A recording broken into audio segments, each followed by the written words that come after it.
tuvieras fe como un granito de mostaza. Eso dice el Señor. Si tuvieras fe como un granito de mostaza. Eso dice el Señor. Tú le dirías a las montañas: muévanse, muévanse, muévanse. Tú le dirías a las montañas: muévanse, muévanse, muévanse. Un cordial saludo a todas las personas que a esta hora sintonizan la Eucaristía de Amén Comunicaciones. Un cordial saludo y deseándoles que sea el Señor el que esté acompañando todos sus quehaceres y hoy les regale el don del Espíritu Santo para disfrutar de esta Eucaristía y que a través de los medios de comunicaciones ustedes también participen de este sacrificio eucarístico. Un cordial saludo a quienes nos acompañan también hoy en nuestra oración y en la celebración de la Eucaristía. Los invito a que oremos por el eterno descanso de Ramón Alirio Flores, que también oremos en esta Eucaristía por la salud y el cumpleaños de Alba Estela Ángel y que oremos también por el eterno descanso de Miguel Ángel Jiménez. Hoy es también un día dedicado a la Virgen María, nuestra auxiliadora. Esta Eucaristía también la ofrecemos, pidiéndole a ella su presencia en nuestra vida y su amor maternal. Reunámonos en el nombre del Padre, del Hijo y del Espíritu Santo. Amén. Que la gracia y la paz de Jesucristo, el Hijo de la Virgen María, esté con todos ustedes. Como el publicano en el templo, pidamos perdón por todos nuestros pecados. Como aquel publicano que ni siquiera levantaba la cabeza al cielo porque su pecado lo avergonzaba, también nosotros levantamos hoy el corazón al cielo para decirle al Señor que nos perdone, que nos regale la gracia de su misericordia. Pidamos perdón. Ten misericordia de nosotros. Muéstranos, Señor, tu misericordia. Señor Todopoderoso, tenga misericordia de nosotros. Nos regale su perdón y nos lleve a la vida eterna. Amén.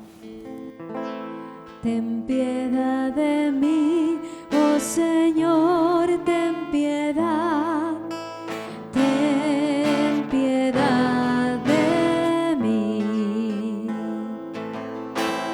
Ten piedad de mí, oh Señor, ten piedad. Ten piedad de mí. Ten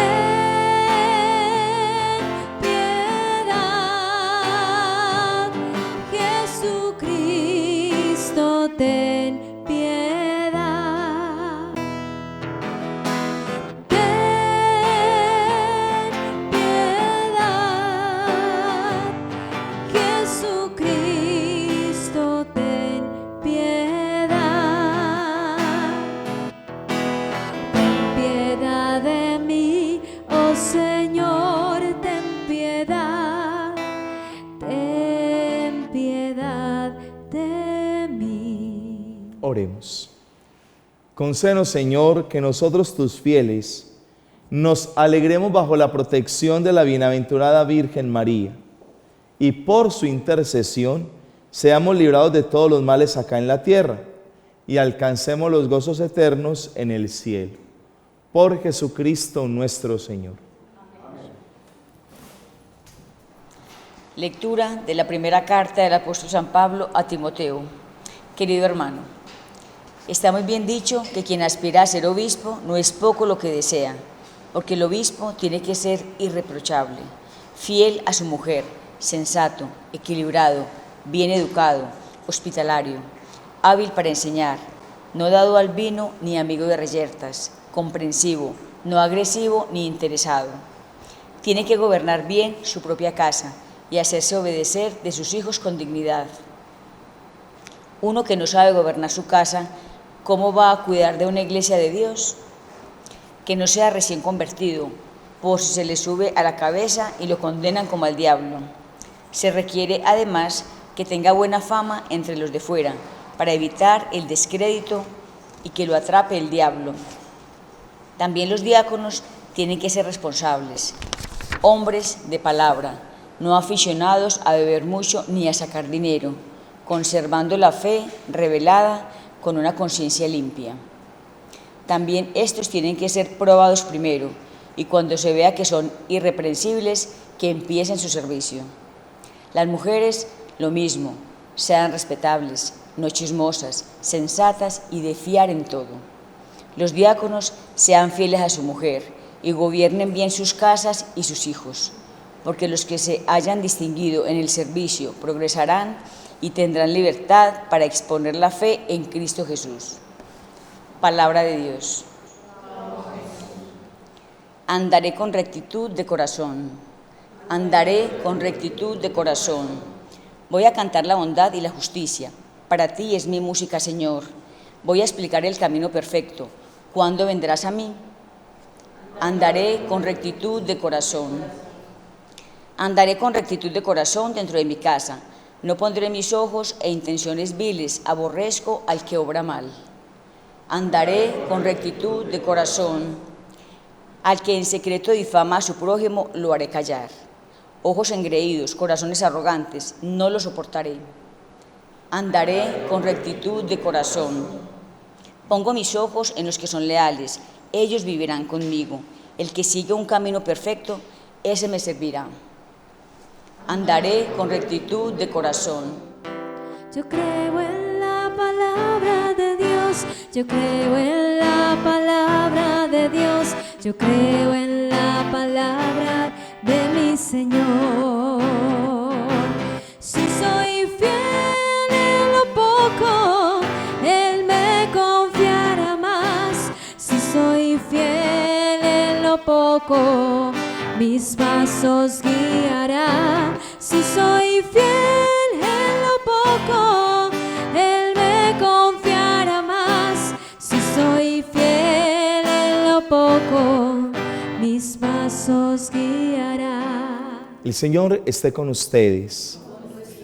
Lectura del Santo Evangelio de Jesús, según San Lucas.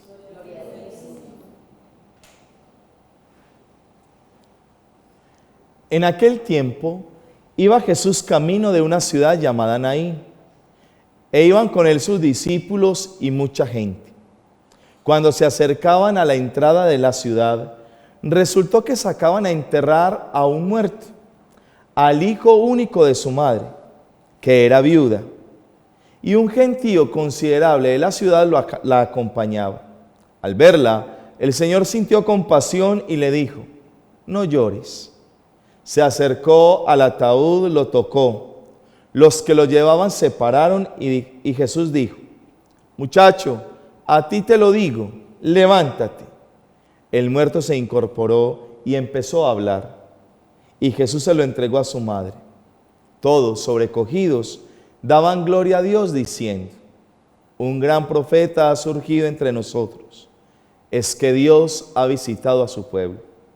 Y la noticia del hecho se divulgó por toda la comarca y por Judea entera.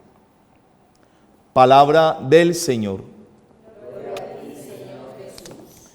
Como siempre, vamos a sentarnos y a escuchar una reflexión que quiero compartir con ustedes en esta oportunidad. Hemos venido escuchando desde hace algunos días, algunas semanas, las cartas del apóstol Pablo.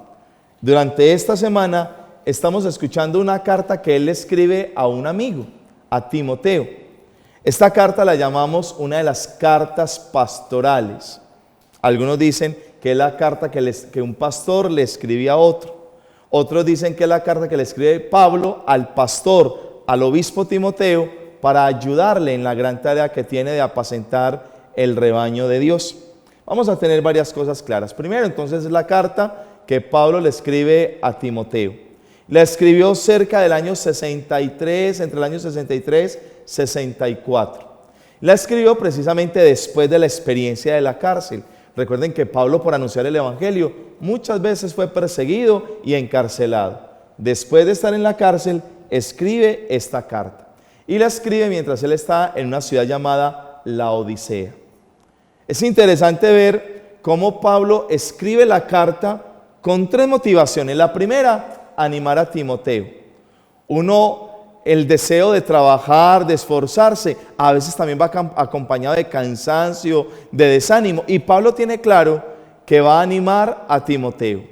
Lo quiere animar en el trabajo del apacentar el rebaño que le ha sido confiado. Esa es la primera idea de la carta del apóstol Pablo a Timoteo. La segunda también es ayudarle a combatir el gnosticismo que estaba tomando mucha fuerza, sobre todo por el culto que se le daba en esa ciudad, ¿cierto?, en Éfeso, a la diosa Diana, ¿cierto?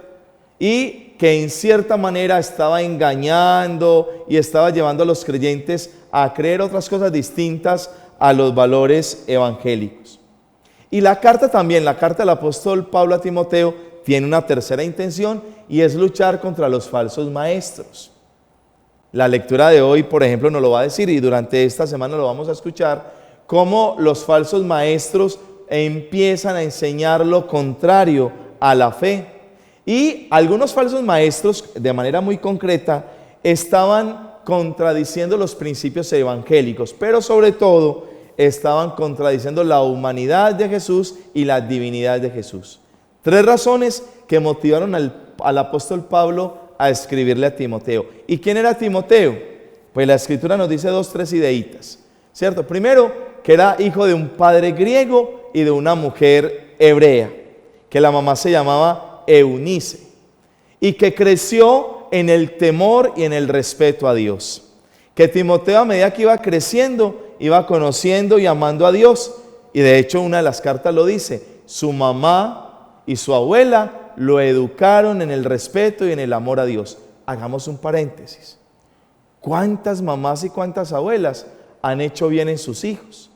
¿Cuántas mamás y cuántas abuelas, teniendo la oportunidad de educar a sus muchachos, a sus nietos, no lo han hecho? Miren el ejemplo de hoy. Timoteo, un gran apóstol, un gran evangelizador, gracias a la preocupación de una mamá y de una abuela que le enseñaron el respeto y el temor de Dios y que le enseñaron a respetar y a tener en el corazón a Dios. Pero sigamos entonces. ¿Qué más sabemos de Timoteo? Sabemos que Timoteo, alrededor de los 20 años, conoció la palabra, conoció la evangelización, le anunciaron al Señor y comenzó a evangelizar, a acompañar a Pablo en sus diferentes viajes. ¿Qué más sabemos de Timoteo? Que fue nombrado obispo muy joven y que al parecer tenía alrededor de unos 35, 40 años cuando fue nombrado obispo de Éfeso, de esta ciudad de la que yo les hablaba ahorita, que estaba atacada por el gnosticismo, por los falsos profetas. Imagínense en un muchacho tan joven, recién, digámoslo así, haciendo su escuela de discipulado y le toca dirigir una iglesia. De hecho, Pablo le escribe que nadie te menosprecie por ser joven, que será una de las lecturas que seguramente vamos a escuchar más adelante. Que no se sienta triste y afligido porque es obispo y porque es joven. Al contrario, porque es joven, está llamado a dar testimonio y a dar ejemplo. Son algunas cualidades, algunas de las reseñas que quería anotar para entender la lectura de hoy.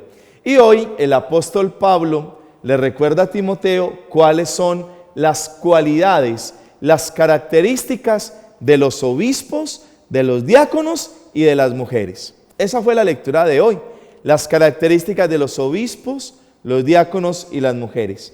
Veamos un momentico qué nos dice la lectura. Dice, primero, que todos son llamados por Dios, que el ser obispo, el ser diácono y el servirle a Dios en la iglesia es una vocación, que no nos la inventamos los hombres, somos llamados por Dios, somos elegidos por Dios.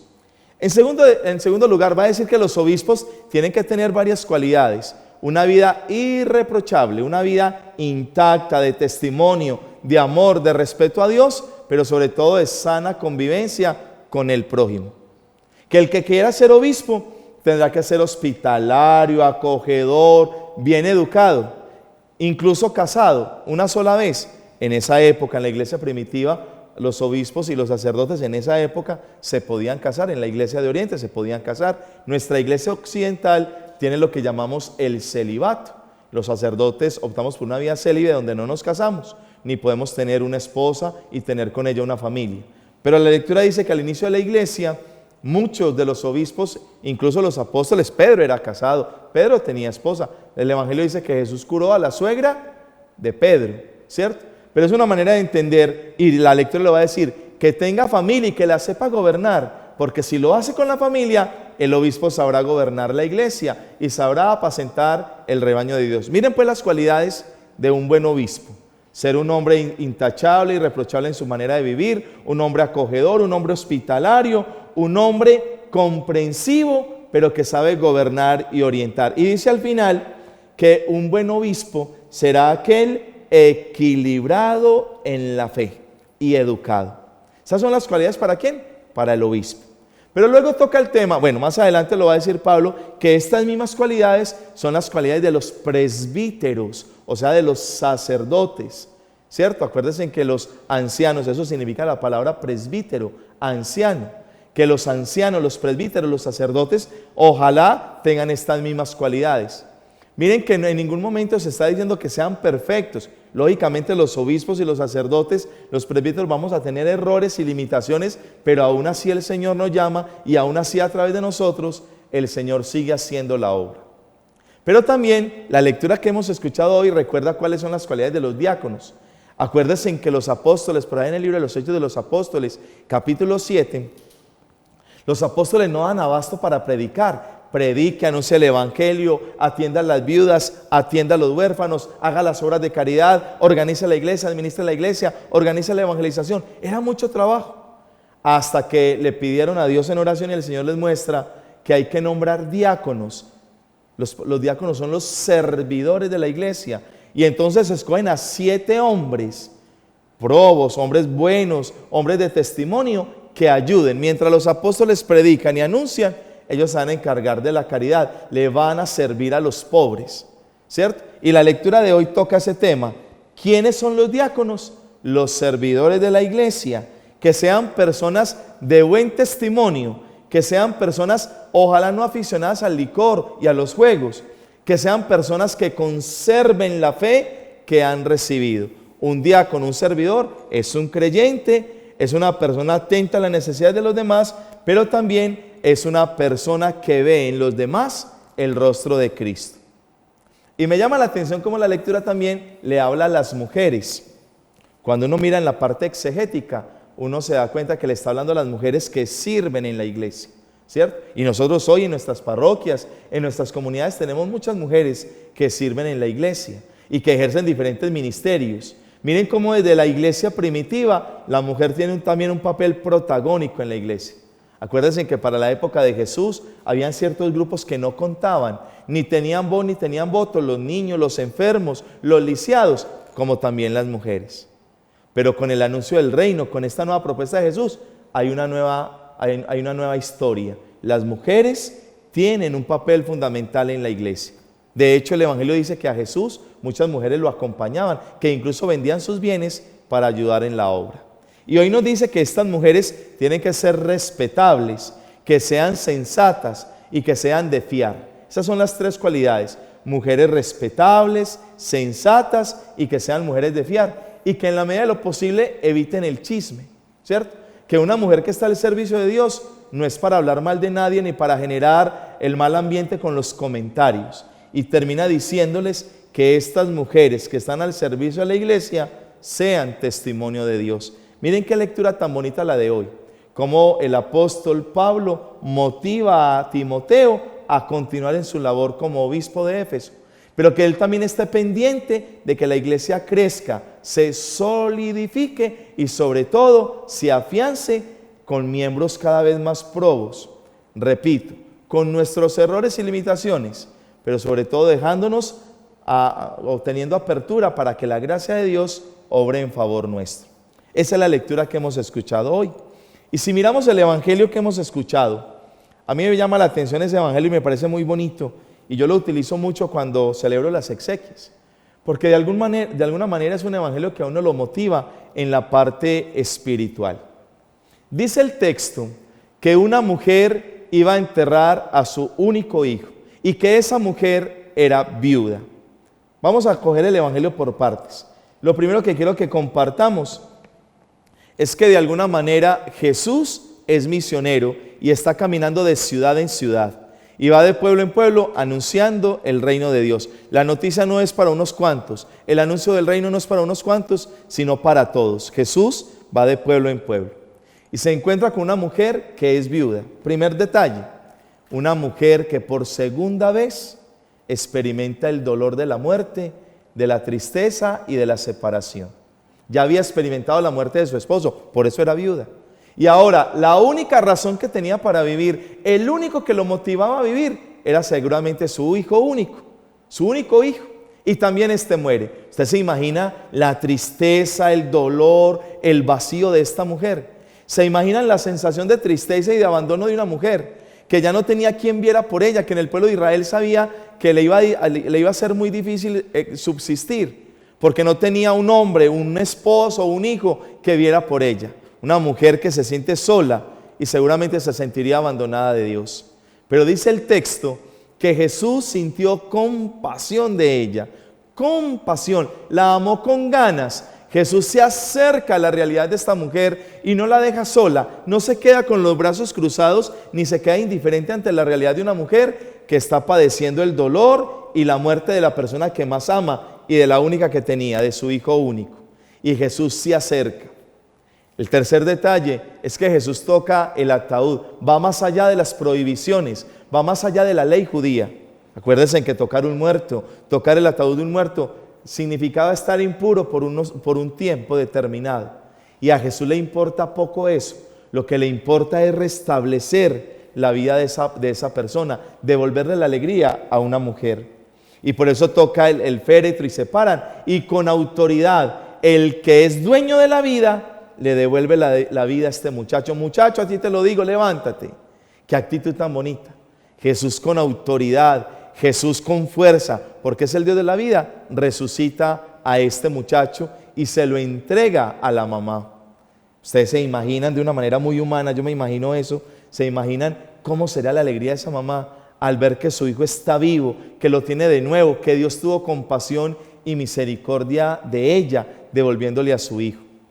Y que la noticia se extendió por toda la comarca y que todos hablaban de la grandeza que habían visto y que Dios había visitado a su pueblo, ¿cierto? Con la presencia de un profeta. Cómo la gente empieza a ver a Jesús como el enviado de Dios y como el profeta enviado de Dios. Este texto nos recuerda a Elías. Ya en el Antiguo Testamento, el primer libro de los Reyes y el segundo libro de los Reyes nos cuentan que Elías también devolvió la vida, que a través de él Dios le devuelve la vida a dos personas, a dos muchachos precisamente, y que Jesús es el nuevo Elías, es la nueva promesa de Dios, es la promesa de Dios cumplida, es el Mesías, el dueño de la vida que ha venido a restaurarnos y a quitar tristezas, angustias y temores. Celebremos esta Eucaristía diciéndolo hoy al Señor, que restaure nuestra vida, que hay muchas cosas en nuestra vida que van muriendo, que resuciten en nosotros muchas cosas, el amor de las parejas, el respeto en los hijos, que Él que es el autor y el dueño de la vida, nos impulse, nos motive a valorar cada momento, cada espacio que tenemos. Pero sobre todo digámosle al Señor que así como le devolvió la alegría a esta mujer, hoy le devuelve el gozo y la esperanza a tantos que se han sentido solos y abatidos. Que el Dios de la vida se acuerde de nosotros, que el Señor de la vida resucite en nosotros lo que ya está muriendo. Y recordamos el libro del Apocalipsis, en una de las cartas a las 7 iglesias: reaviva los dones que hay en ti, no dejes morir lo que Dios te ha regalado. Cuántas cosas buenas hay en nosotros, cuántas cosas buenas en el corazón y se han ido perdiendo precisamente porque nos hemos enfriado en la fe. Que el Dios de la vida encienda en nosotros el fuego del amor, el fuego del Espíritu. Por los niños que empiezan la vida, por los hombres sin techo ni hogar, por los pueblos que sufren la guerra, te ofrecemos el vino y el pan. Pan y vino sobre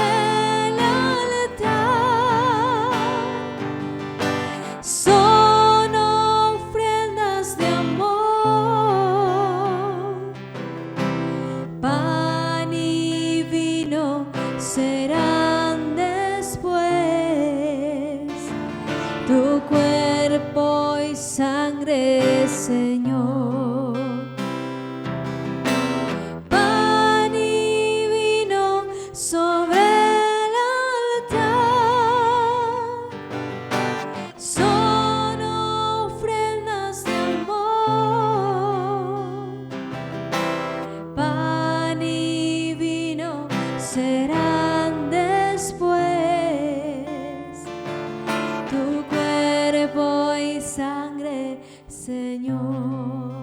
Oren, hermanos, para que estos dones y nuestra vida sean agradables a Dios Padre Todopoderoso.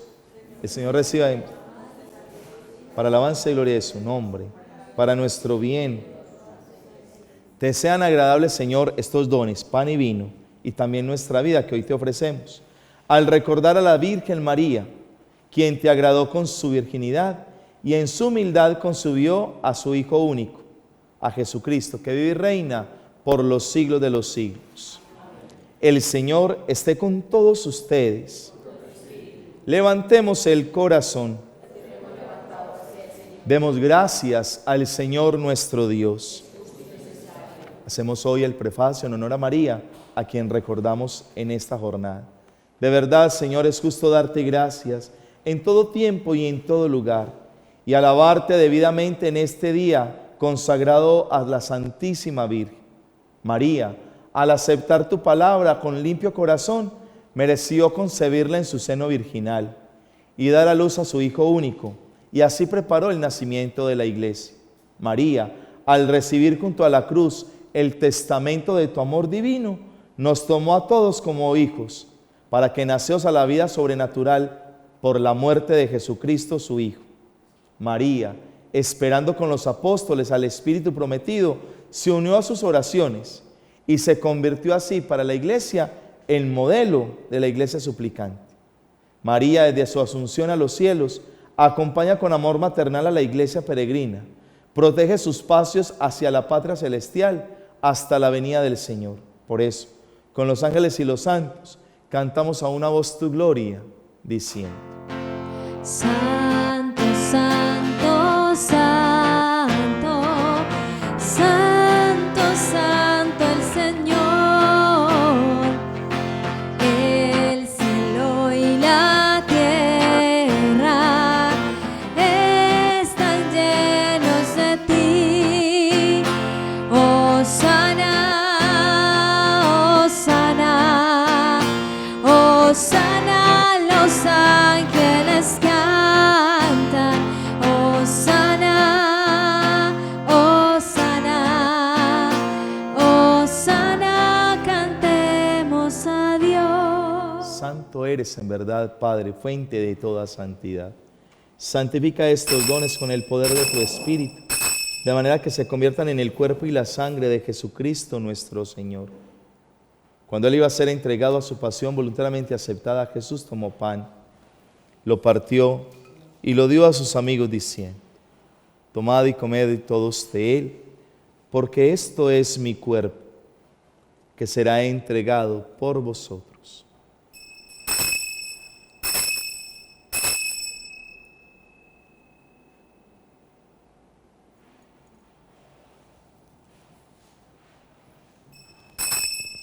Del mismo modo, acabada la cena, el Señor tomó el cáliz, te dio gracias y lo pasó a sus discípulos diciendo: tomad y bebed todos de él, porque este es el cáliz de mi sangre, sangre de la alianza nueva y eterna, que será derramada por vosotros y por muchos para el perdón de los pecados.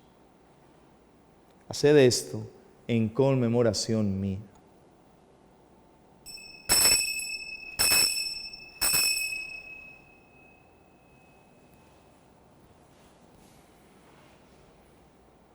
Creo que estás presente en este sacramento admirable, Señor. Creo en tu poder, creo en tu grandeza. Bendito seas.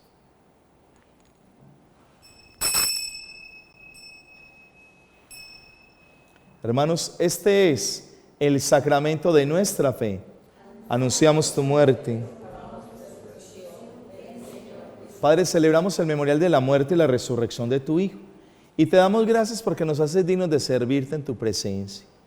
Te pedimos humildemente que el Espíritu Santo congregue en la unidad a cuantos participamos del cuerpo y de la sangre de tu Hijo. Recuerda a tu iglesia extendida por toda la tierra. Vamos a orar por el sucesor de Pedro, el Papa Francisco, nuestros obispos, sucesores de los apóstoles. Vamos a orar por nuestro obispo, arzobispo Ricardo, y sus obispos auxiliares. Vamos a orar por todos los que sirven en la iglesia, como decía la carta hoy del apóstol Pablo a Timoteo, por todos aquellos servidores del Evangelio y de la caridad. Haz que tu iglesia, Señor, llegue a la perfección en el amor. Recuerda a todos los que ya murieron. Hoy estamos recordando y orando por el eterno descanso de Ramón Alirio Flores. También el eterno descanso de Miguel Ángel Jiménez. A ellos, cuya fe y entrega conociste, recíbelos en tu reino y permíteles disfrutar de la luz de tu rostro. Ten misericordia de nosotros. Oramos hoy por Alba Estela Ángel, su familia, su trabajo, por Alba que está cumpliendo años, que con tanto amor sirve y colabora en Amén Comunicaciones. Oramos por sus proyectos. Le pedimos al Señor que derrame sobre ella su bendición copiosa, bendiciones espirituales y materiales. Ten misericordia de todos nosotros y con la Virgen María, a quien hoy hemos venerado, los apóstoles, los mártires, merezcamos compartir la vida eterna y cantar tus alabanzas. Por Cristo, con Él y en Él, a ti Dios Padre omnipotente, en la unidad del Espíritu Santo, todo honor y toda gloria, por los siglos de los siglos. Amén. El autor, el dueño de la vida, Jesús, nos enseñó a orar con confianza, porque somos escuchados y porque la providencia de Dios todo nos lo otorga. Con confianza nos atrevemos a decir: Padre nuestro, que estás en el cielo, santificado sea tu nombre. Venga a nosotros tu reino. Hágase tu voluntad en la tierra como en el cielo. Danos hoy nuestro pan de cada día. Perdona nuestras ofensas, como también nosotros perdonamos a los que nos ofenden. No nos dejes caer en la tentación y líbranos del mal.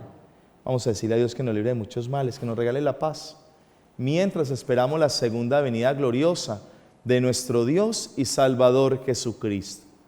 Tuyo es el reino, tuyo el poder y la gloria. Señor Jesús, que dijiste a los apóstoles: la paz les dé, con mi paz les doy. No mire nuestros pecados, mira la fe que tenemos, la confianza en tus promesas, y regálanos la paz y la unidad, tú que vives y reinas por los siglos de los siglos. Que la paz del Señor esté con todos ustedes. Como hermanos, como amigos, démonos un saludo fraterno. Cordero de Dios que quitas el pecado de los hombres, Cordero de Dios que quitas el pecado de los hombres, ten piedad de nuestras almas y concédenos la paz. Ten piedad de nuestras almas y concédenos la paz. Oh Señor, ten piedad. Oh Señor, ten piedad. Este es Jesús el Señor, el que nos devuelve la vida, el que venció la muerte y el pecado, el que siente compasión, el que no se queda distante. Él es el que nos ha regalado la vida. Dichosos nosotros, invitados al banquete de bodas. Señor, yo no soy digno que entres en mi casa. Todos hemos visto cuando hay entierros o funerales y van con el difunto por la calle. Muchos nos quedamos desde afuera, pero ni sentimos el dolor de los que van allí. Hoy el Evangelio nos enseñó que Jesús es el doliente, el que se une a nuestro dolor. No permaneció indiferente ante el gentío que marchaba. Se acercó para hacer algo, para darle esperanza, para dar alegría. Amén.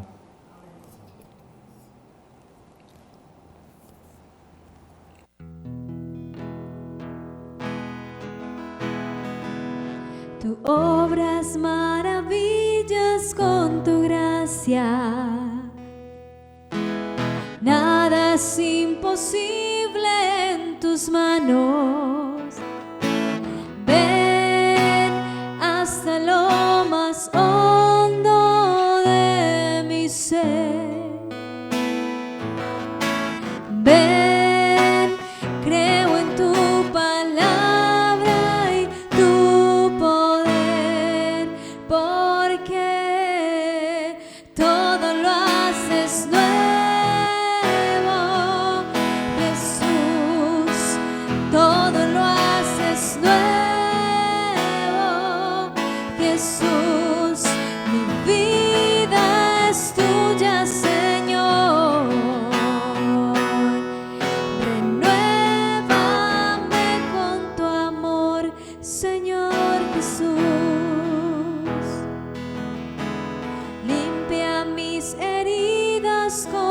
gracia.